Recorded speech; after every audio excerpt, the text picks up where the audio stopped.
Salom podpisчиклар, sizlar bilan yana Sohibqiron Amir Temur boboyiz. Bugun sizlarga hayotimdan yana bir qiziq voqea so'zlab beraman, anaqa qissa. Men 17 bosh qo'shinim bilan Chirchiq daryosi qirg'og'iga o'z lagerimni qurdim. Amir Husayn esa o'ng qo'lda lagerini joylashtirdi. Ilyos Hojiga qarshi jang Chirchiq daryosi qirg'og'ida avjiga chiqdi. Afsuski ittifoqchimiz Amir Husayn tan berdi. O'ldiraman! Ushbu jangni botqoq jangi deb nomlaymiz agar tirik qolsak. Chunki ahvol juda og'ir. Amir Husayn duxiga o'tirib bizni tashlab qochdi. Afsuski, bu jangda Mo'g'ul askarlarining qo'li baland keldi. Biz Shahrisabz tomon chekinishga majbur bo'ldik. Dushman qo'shini izimizni yo'qotdi. Men oyog'imdan yaralanganim sabab eski kulbaga berkinishga qaror qildim.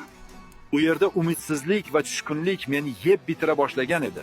Shu vaqt g'aroyib bir holatga ko'zim tushdi.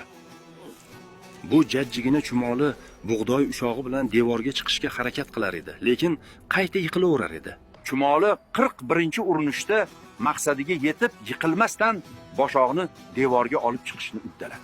Shundan so'ng men o'zimga dedim, agar shu jajji qumursqa shuncha urinishda ham taslim bo'lmadimi, demak men 10 chondan ko'proq shaxt bilan maqsadga intilishim kerak.